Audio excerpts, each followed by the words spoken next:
All right, guys, welcome back to the show. We have a familiar face. Hello. Brooke Hicks is back. I've missed the podcast.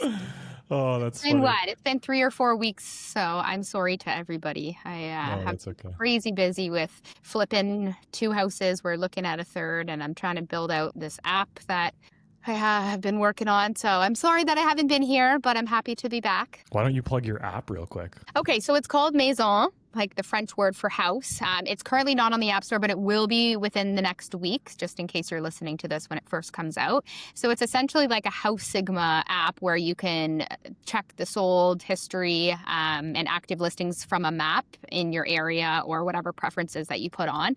So it has that. It has a feature that I like a lot. It's like Tinder for houses. So you set your preferences just like you would on Tinder, and then matches would come up based on those preferences, and then you can swipe left or swipe right. If you swipe right to one, you'll have a list of your matches and obviously schedule property. That would come to our team right now. I am excited to have some realtor partners behind the app as well.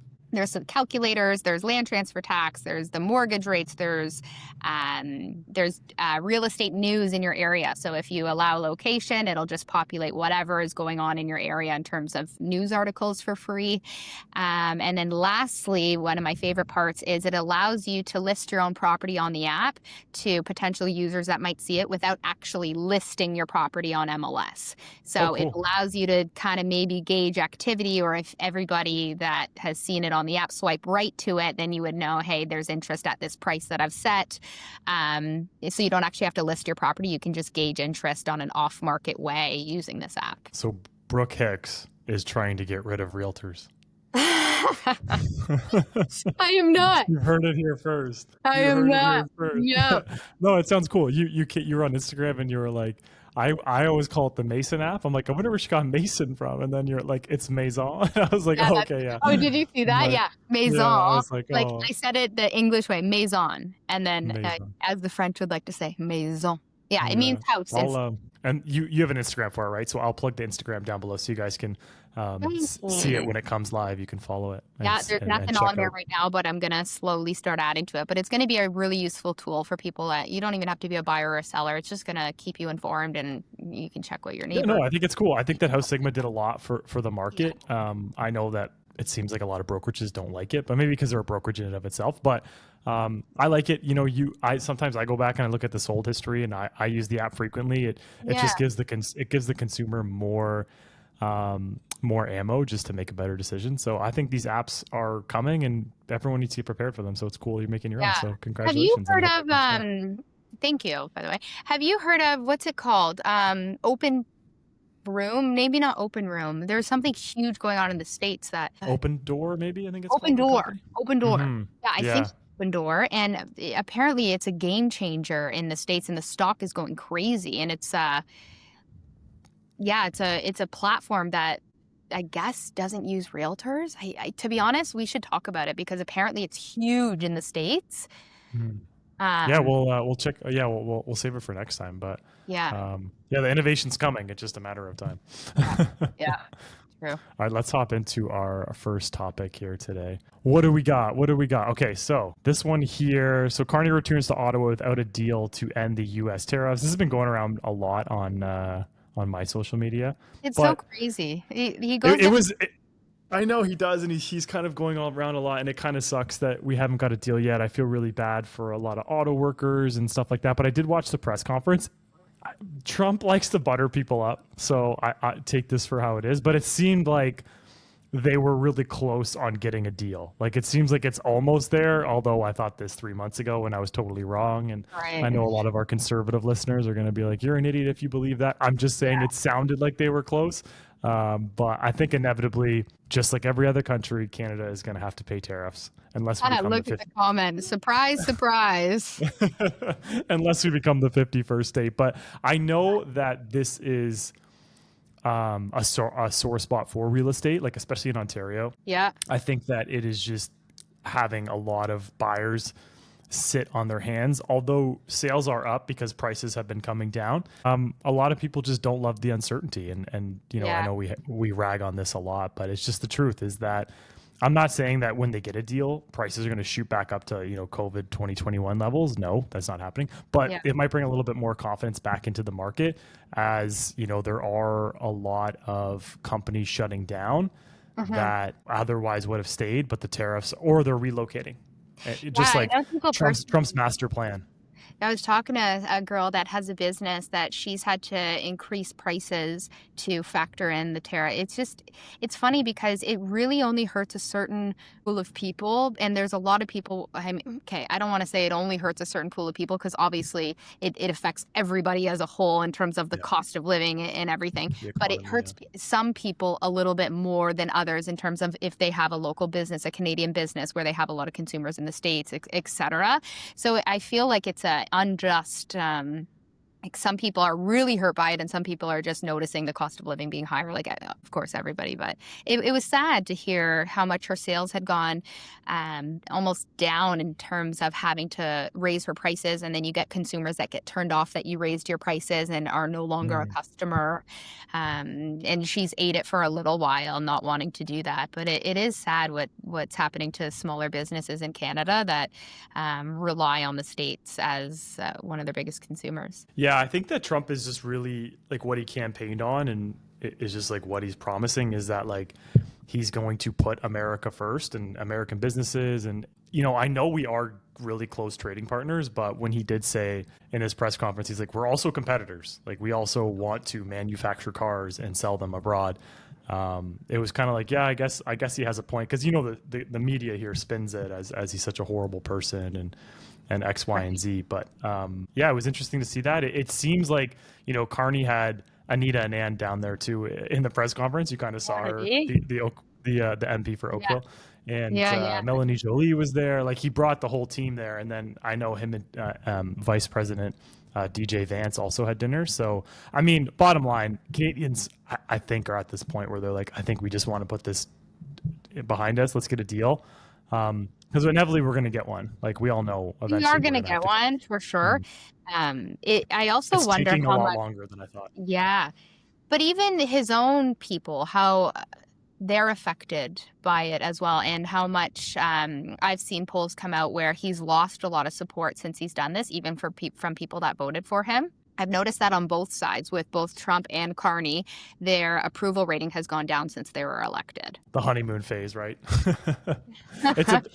I think Trump is. I think there's. I think that country is like our country is quite divided. I think, but I think the America is even more divided. More Um, divided. yeah, I don't And think we're they have much divided of as a two middle. countries that used to really be partners and, Hmm. kind of like brothers in a sense.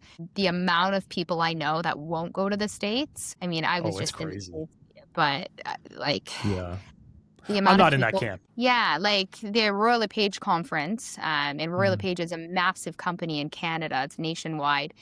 So there's people from all over Canada that usually meet in a specific spot. This year it was Nashville, and the numbers were wildly low compared to Yeah. last year.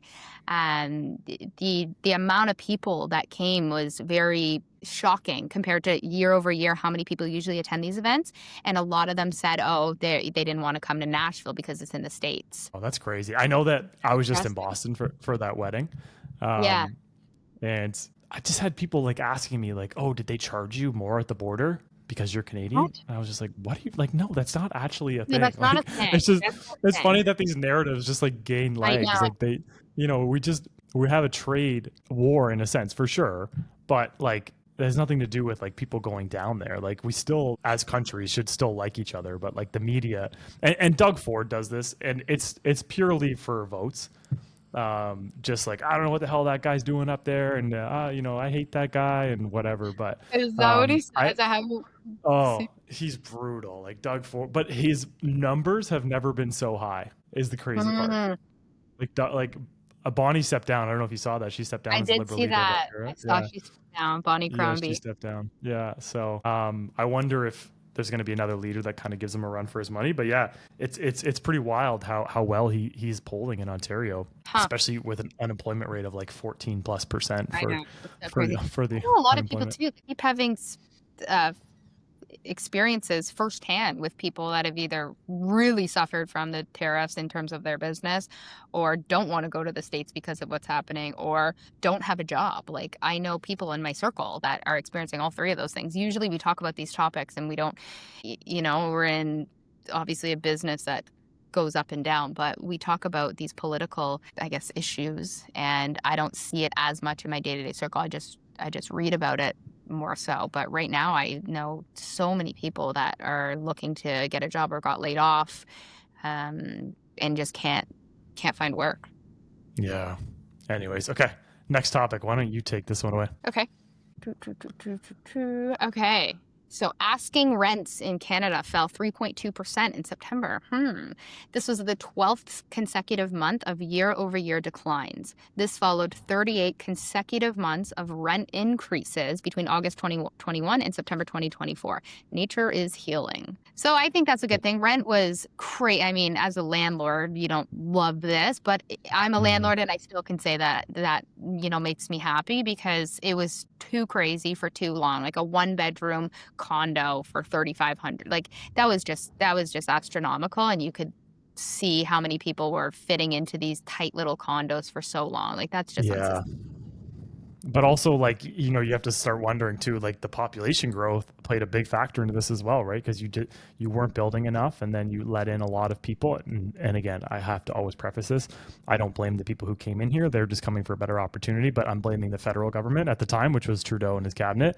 Yeah. But yeah, you are having the drop in rents, and the condo market. I was showing a condo in Toronto. It was like a condo townhouse, and they bought it for $800,000 in 2019, and now they're listed at $869. So you have and they haven't sold, so it's not even a done deal yet. But it's crazy that you're going back in Toronto to 2019 prices. Like, you're looking at 6 years. You've built 6 years of equity, 100%. I know that. People are going to be barking at me in the comments.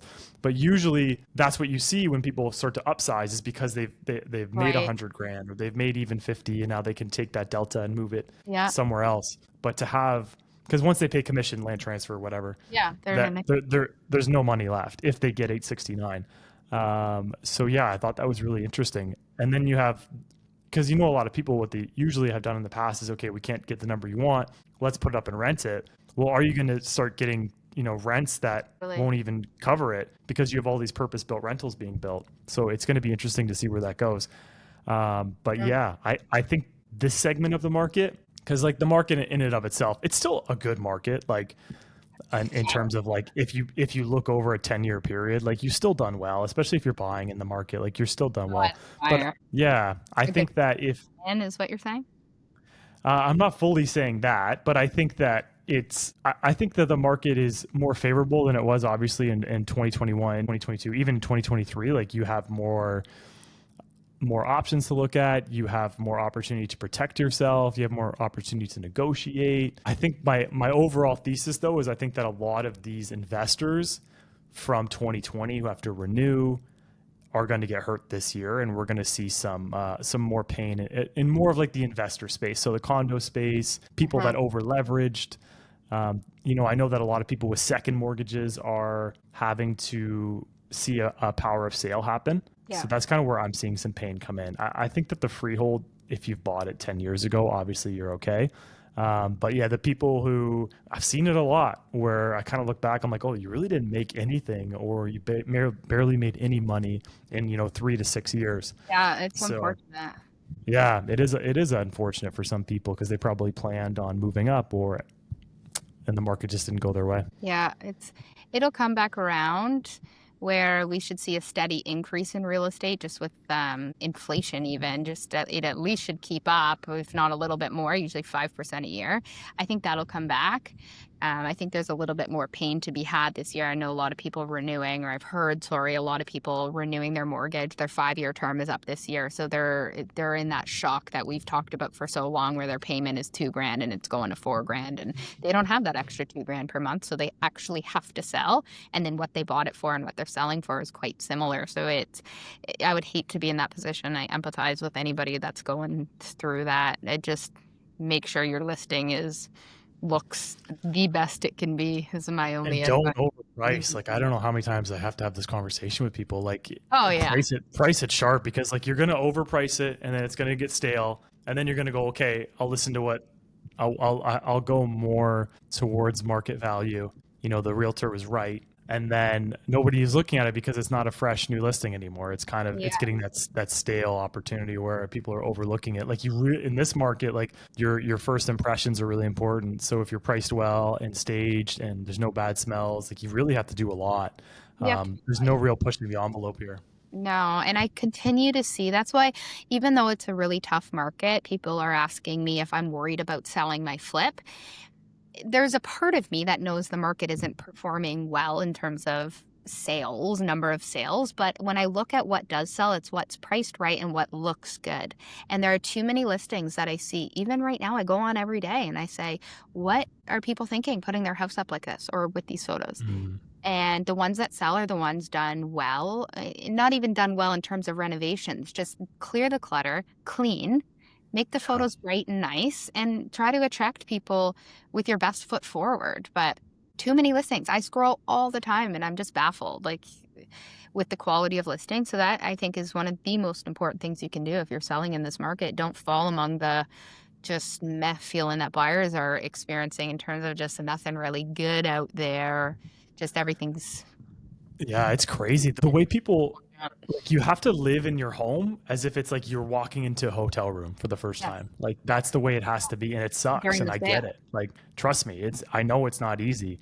Like, plan a vacation. I don't know what to tell you, but you have to, like, you can't be cooking. Like, I've been into too Yeah. many homes where I'm like, this house needs like a deep clean. Yeah. And my, I say like 80% of the houses that I'm going into right now, 80% are not presented in a way where I think a buyer is going to go in there and be like, I need to write an offer right now. Like Yeah. It's sad. 80% of them. I Yeah. try to keep my listings or have them all staged and presented that well. And Yeah. it's hard to keep up, but the sellers that do and follow kind of our advice. They're going to be the group. They're going to be in the Yeah. batch that actually sell, because we have so much inventory coming on where it's like, you really, really do need to stand out. So how are you going to stand out? Right. It's got to be a good, clean home. Yes. But Clean your anyways, head. clean your house, clean your house.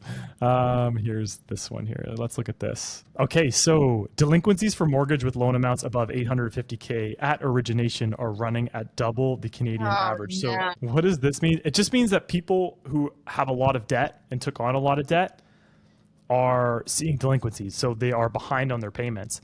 I don't It's not really. a lot. Look at that. It's less than 0.5%. Yeah, so I do think this will go up as we renew. We're getting into this renewal period. But this isn't a lot, 100%. But I think it's just kind of this idea where people took on too much leverage at no fault of their own. For some people, like they said to themselves, okay, this is the house I want to buy. The market's crazy, 21 offers, shoes out the door. Yeah.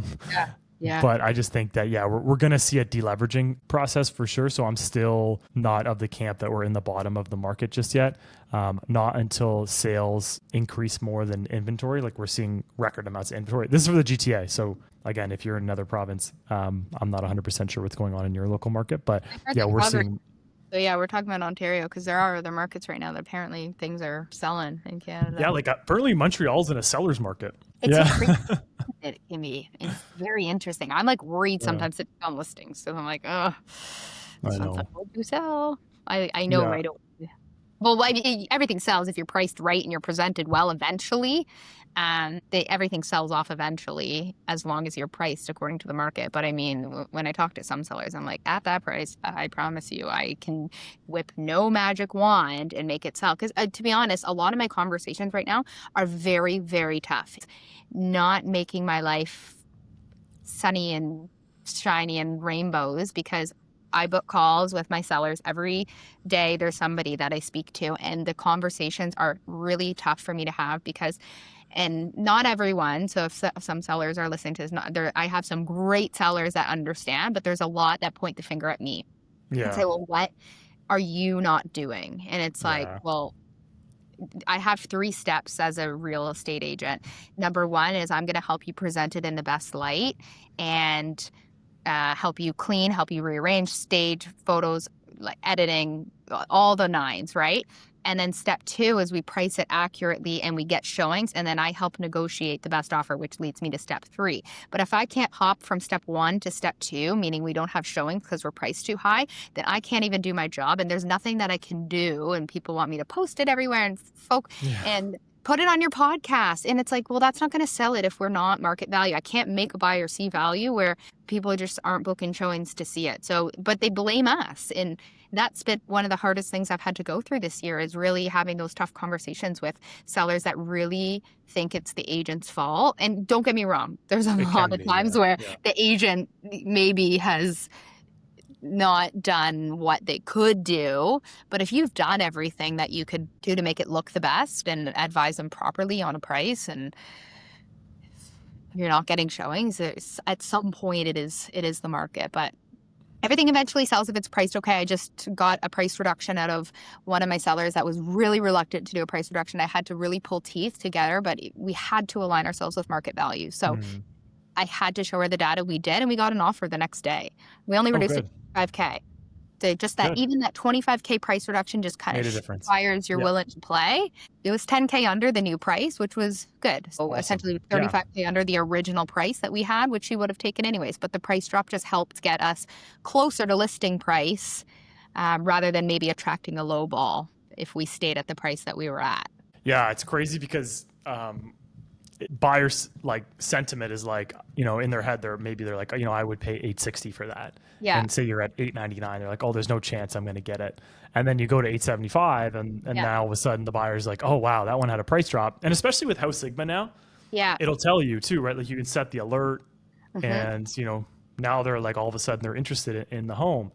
So yeah, don't discount if you're going to drop at 5,000. Yeah, don't do that. Not going to do anything. Especially no buyers you're willing to play, because sometimes actually there's a stat. The more competitively priced you are, I don't want to say competitive as in like lower, but if you're not overpriced, you sell closer to list price than if you went overpriced. So a lot of people are like, oh, I want to list at 750 instead of 700, and you're telling me the value is 700. So let's list at 750 so we can leave room. What you're doing is turning buyers away from your property. And if you list at 700, you're going to get close to that value, because we're still selling at a 95 or 96% list price to sale price ratio, meaning the ones that are selling are the ones priced where the actual value is, instead of quote unquote leaving room that some people used to like to do in a different market. Now, no, that doesn't work. It turns people away.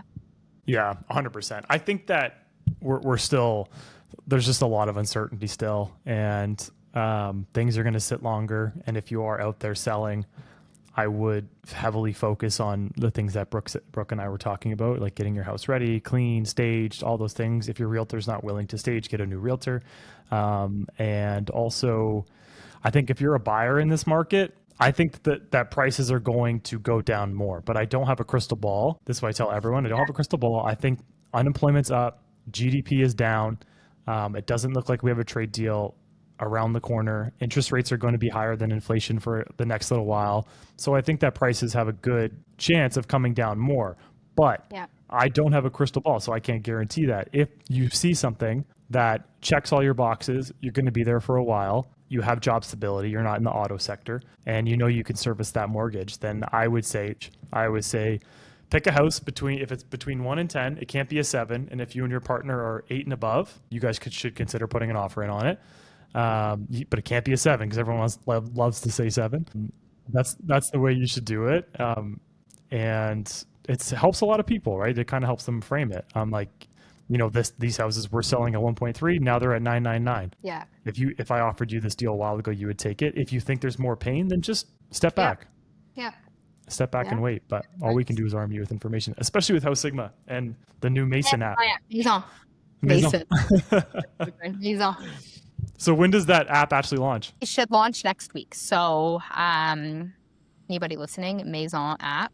The Instagram is get.maison.app. Maison is spelled Maison. And hopefully most people know that word is house in French. Maybe a lot of people don't. Yeah, no, they do. They do. Yeah, everyone knows that, Maison. Anyways. You should run an ad and be like, Mason, Yeah. Maison. And then like 2 Yeah, other yeah. users. Yeah, it's gonna be cool. It's gonna be like House Sigma. So I do want everyone that's using House Sigma to switch over to my app. I'm gonna make a plug to House Sigma users. Mine's better. Okay, cool. And why don't we try and, well, next week we'll try and play around with it so people can kind of see Yeah, that would be what they can excellent. do with it. Because Yeah. so you're on it too. So basically you don't necessarily need to use one of us to use the app, but we're on the app too on the back end and can help answer any questions or help book showings. The last component too is you can get pre-approved on the app without actually talking to a mortgage broker. You just upload your documents and there's somebody on the back end that puts your pre-approval in front of you. So It's really cool. Yeah. yeah, there's a couple cool things like that. So you would get one of us too if you wanted to schedule a viewing right from the app. And of course, if you have your own realtor, you can share the link to them externally. But yeah, Cortez's little face is on it too, because Cortez is one of the top realtors. So there's only top realtors in our GTA that will be on it, that will be able to service you. And top podcasters. And top podcasters. Yeah. All right, guys, cool. We'll do that next week. The show is a little short today. It's my fault because I have to run to a showing that I realized I booked.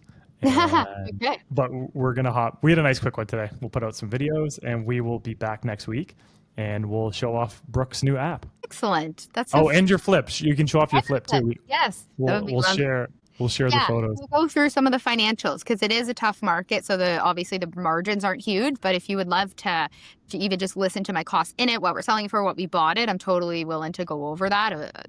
Again, it's not anything crazy. So it might even make people aware of how much work a flip is for what kind of money you make. Again, I actually get, yeah. I have 2 partners, so I'm splitting it 3 ways. So that's one thing, but we're looking to do volume. So instead of one big one, we're just going to do a bunch of small. It's like we finished it in 2.5 months, so we'll just continue. But yeah, always happy to help people that are looking into that space in terms of investing and trying to grow their portfolio or things like that. All right, perfect. Okay, guys, I'll plug Brooke's Instagram to the Maison app down below. And if you want to book a call with us, if you're not selling your house or you're thinking about selling or you want to buy, you can book a free call with us down below. First link in the description, it's going to say book a free call here. It's our calendar.